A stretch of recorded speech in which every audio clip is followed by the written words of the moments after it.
At 78, Barry Gibb still lives with the pain of losing his brothers. The world watched the BeeGees rise, and then slowly watched them fade. But what many never knew was that one song, more than any other, still breaks Barry every time he sings it. Surprisingly, he never revealed this song until recently. Barry has opened up about that one song, and according to him, it takes him back to moments he can't forget. So what is this song, and why does it carry so much weight for Barry? Join us as we uncover the song that Barry Gibb admits still breaks him. The song that still breaks Barry Gibb. There was always something different in Barry Gibb's voice when certain songs were mentioned. However, Barry Gibb never directly said which song hurt him the most, but his reaction often gave it away. When songs like Immortality or I Started a Joke came up, his mood would shift. He might look away, pause, or smile faintly, but it was clear those songs touched a deep pain. But that's just a part of the story. On stage, things were no different. During solo performances after the loss of his brothers, Barry would occasionally sing Immortality, the Celine Dion track written by the BeeGees. The audience would cheer, and then the first notes would begin. It always started the same, but somewhere in the middle, when the voices of Maurice and Robin entered through the backing track, something inside Barry would hesitate. He once said that singing live with their voices behind him made it feel like they were there again, even for a fleeting moment. That feeling, both comforting and painful, often made him tear up in the middle of the song. And it wasn't just Immortality that brought back pain for him. I Started a Joke had become almost too hard to sing. Fans noticed that in some shows, he would pause before starting the song, holding his hands together and looking down. And when he reached the line, "The joke was on me," he sometimes took a little longer to move on. Some people close to him said it felt too personal, like it reflected the pain of being the one still alive, while his brothers were gone, and the strange way life had turned out. In 2012, Barry spoke more openly. He said he still waited to hear their voices while singing. He truly felt like he heard them, like they were still part of the music. For years, they had sung together so closely, finishing each other's lines without thinking. Now, all that was left was the echo. Singing alone meant stepping into parts that were never meant to be sung by just one voice. In private, things were even harder for Barry. During rehearsals, he sometimes skipped certain songs completely. Words and To Love Somebody, songs loved by millions, were left out when the feelings were too heavy. The band understood. They just moved on without asking. Barry didn't make a big deal out of it, but everyone there knew the reason. Some songs were simply too filled with pain to sing. But that's not all. When he was alone, it was even worse. He said more than once that he couldn't listen to BeeGees albums by himself. The memories were too strong. The songs didn't feel like music anymore. They felt like old family videos. He once said listening to them felt like hearing ghosts. For someone whose life was all about music, silence had become easier to live with. Even talking about his family in interviews was hard. Sometimes, when someone asked about Robin, Maurice, or Andy, he would start to talk, but his voice would shake or slow down. The interviewer would usually stop, noticing the change. Barry once shared that he still dreamed about performing with his brothers. In those dreams, they were young again. Robin with his bright voice, Maurice keeping the harmony steady, and Andy with his star quality. Being the last member of the BeeGees wasn't something Barry Gibb was proud of. He once called it a sentence. That word stayed with people. He didn't call it a legacy or a gift. He called it a burden. He never wanted to be the only one left. The awards didn't make him feel better. He once said he didn't even know what to do with all the praise. It wasn't what he had hoped for. During his solo shows in the 2010s and early 2020s, Barry found ways to honor his brothers. Between songs, he would say their names: Robin, Maurice, Andy. Sometimes he'd whisper, "This one's for Mo," before singing. In 2021, when Barry released Greenfields, he didn't try to bring back the past. He tried to see it in a new way. The album, filled with country versions of BeeGees songs, featured other artists helping him give the songs a fresh sound. But even then, Each song felt like he was talking to his past. For years, fans talked about a secret song, a demo by Andy Gibb that was never shared. It was never confirmed, but people close to Barry believed it was real. They thought he just couldn't let it out. Maybe it was too painful. Maybe it helped him feel close to Andy. Whatever the reason, the song stayed hidden. Like many other memories Barry still held on to. He also turned down offers for a biopic, even as interest surged following music biopics like Bohemian Rhapsody. He explained that marked so many of his choices. According to him, some things are too sacred to fictionalize. It wasn't about money or fame. It was about truth, memory, and honoring lives that couldn't be condensed into 2 hours of film. When Barry was given a knighthood in 2017 by the Queen, he was shown smiling proudly. But what people remembered most was how he quickly gave credit to his brothers. He said the honor belonged to all of them. For Barry, it was never just about himself. Every award or praise he got after his brothers died came with sadness. It wasn't something they could all share, and that made it feel empty. In the last few years, Barry's children became more involved in his work. They helped with planning, made decisions with him, and gave him emotional support. He often talked about them during interviews, saying they helped him stay focused and grounded. But then, many might not fully understand why he holds on to those memories so tightly, or why he often mentions his brothers. It's because of everything they went through together, the years they shared, the music they created, and the bond that never really broke.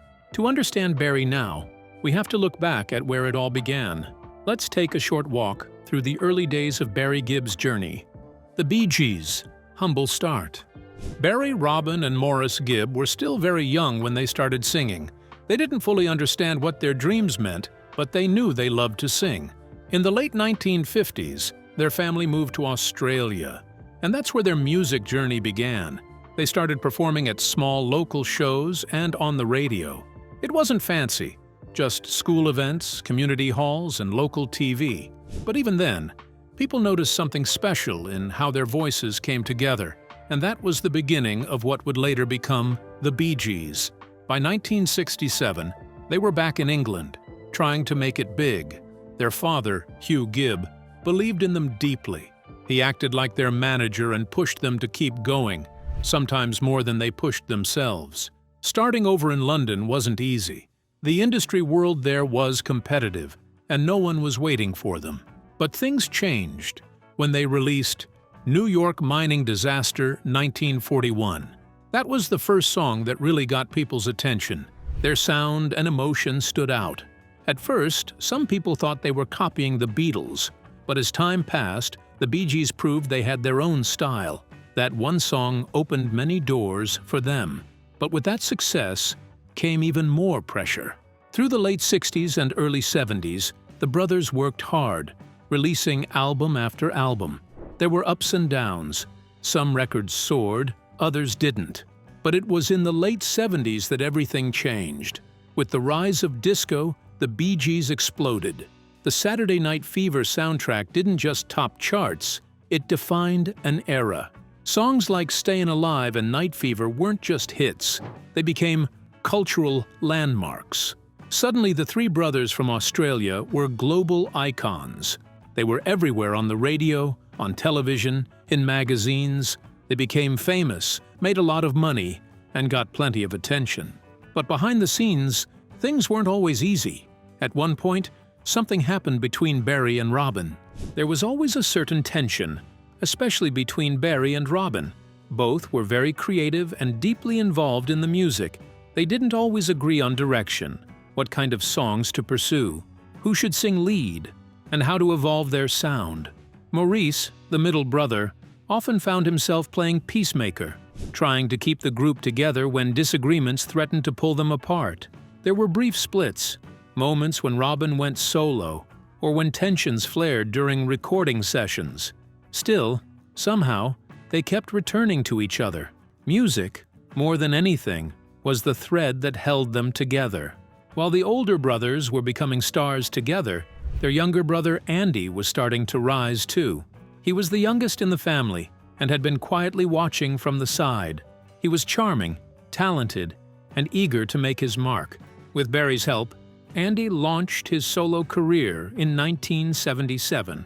His first single, "I Just Want to Be Your Everything," was an instant hit. For a time, it seemed like Andy might even surpass his brothers. Andy had the charm, the talent, and things were moving fast for him. But deep down, he was more sensitive, and fame made things harder. The pressure hit him differently than it did his older brothers. Even though his career took off quickly, the problems also came fast. He began struggling with drugs and alcohol early on. He went in and out of rehab, and even with people trying to help, he often seemed lost. Barry, who helped him get started in music, stayed close. He worked with Andy, helped with songs, and gave advice. But Barry also knew when to step back. Watching Andy go through all that was hard, and with so much already on his own plate, Barry sometimes had to keep a bit of distance to protect himself too. Andy's relationship with actress Victoria Principal was one of the few things that seemed to keep him steady. For a while, things looked good, but as his problems with drugs and alcohol got worse, the relationship fell apart. Losing her was a big blow. People close to him said it was the final hit after trying so many times to get better. It hurt him deeply. After that, he pulled away even more, stayed out of the spotlight, kept going in and out of rehab, and slowly lost the strength to keep fighting his struggles. In early 1988, Andy checked into John Radcliffe Hospital in Oxford, complaining of chest pains. At first, it didn't seem too serious. He had just turned 30, and some people hoped this might be a fresh start for him. But 5 days later, he died. The doctors said it was myocarditis, a swelling of the heart. This was a heartbreaking moment for the family. Barry was deeply affected. At the funeral, he looked empty and broken. He gave a short speech. For years after, he avoided Andy's songs. He couldn't even listen to them. There were rumors about a song Andy had recorded not long before he died. People said he gave the demo to Barry. Fans hoped for years that it might be released someday, but Barry never shared it. He kept it to himself, maybe because it was one of the few things left that felt personal, just between him and Andy.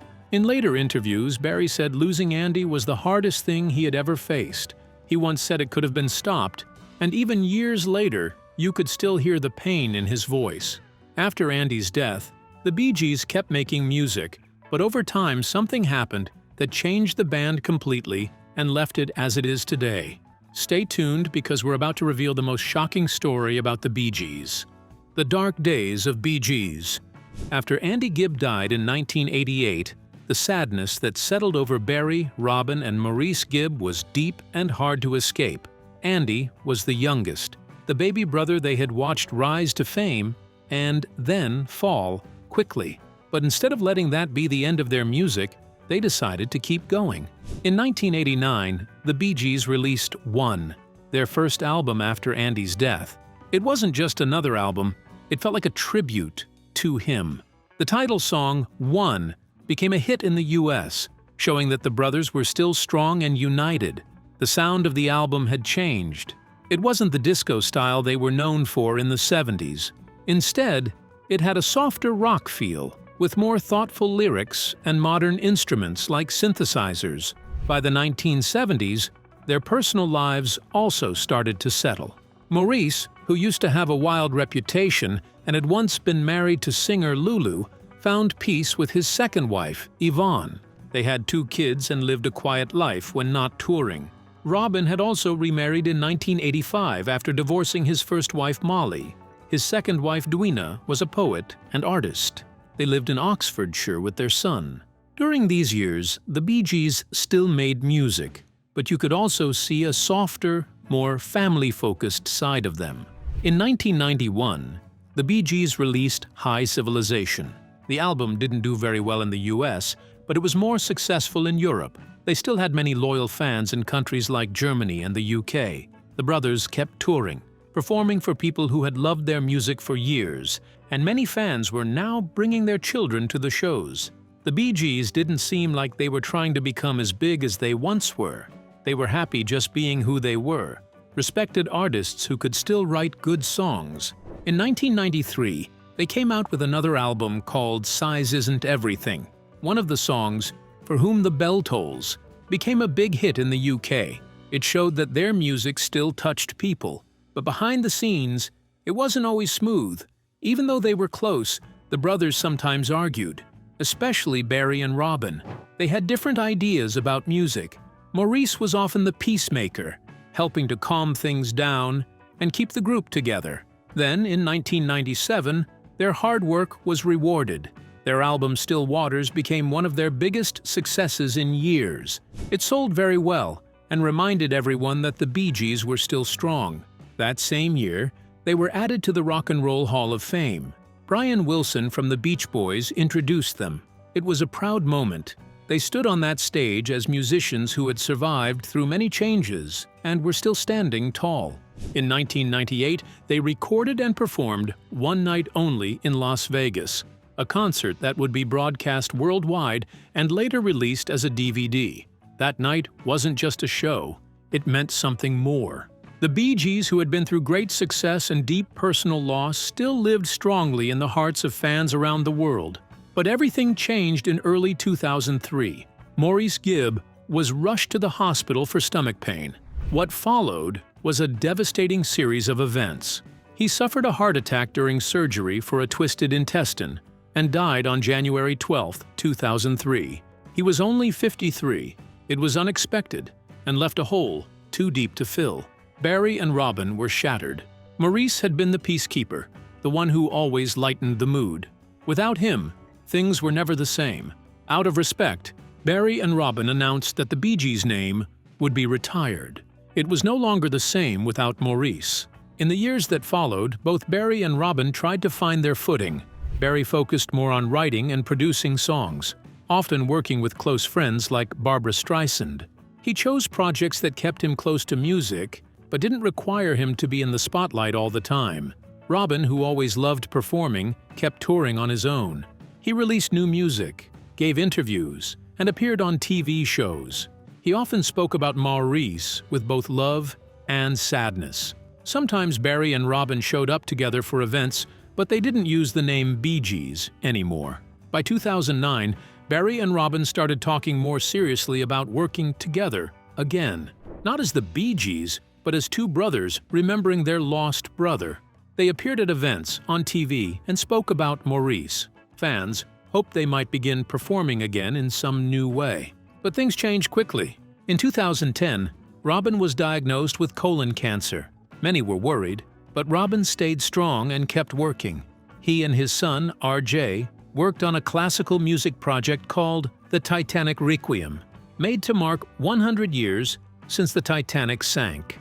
Even during treatment, Robin stayed involved in the music. He went to performances, often wearing sunglasses to hide how sick he was, always smiling, always trying to stay strong. Despite fighting to stay strong, his illness got worse. By 2012, his body was very weak, and the cancer had spread. On May 20th, 2012, Robin Gibb died at the age of 62. Just like that, Barry was the only one left. The BeeGees were no longer three. They had become a memory. Robin was buried in Teme, Oxfordshire, and thousands of fans came to say goodbye. After that, everything felt quiet. Barry was alone, in a way no one else could truly feel. In the years that followed, Barry tried to keep going. In 2016, he released In the Now, his first solo album in many years. The songs were personal, based on his life, his family, and the people he had lost. In 2020, a whole new group of fans learned about the BeeGees through an HBO documentary called The BeeGees: How Can You Mend a Broken Heart? Directed by Frank Marshall, the film told their full story, from childhood to fame, struggles, changes, and the love that held them together. It wasn't just about music, it was about family and the strong bond between brothers. Then, in 2021, Barry released Greenfields, an album where BeeGees songs were redone in a country style. He worked with artists like Dolly Parton, Keith Urban, and Brandi Carlile. The music sounded fresh again, but the feeling was the same. Through it all, Barry kept finding ways to honor his brothers with love and music. Now Barry Gibb is the only one left from the BeeGees, but he's not truly alone. The songs are still here. The story of the Bee Gees began with three young boys singing together, and it lives on every time someone listens to their songs. Which of the Bee Gees songs reminds you of their time together? Share your opinions with us in the comment section. If you enjoyed the video, like, share, and subscribe to our channel. Also, click the following video on your screen, and you will enjoy it.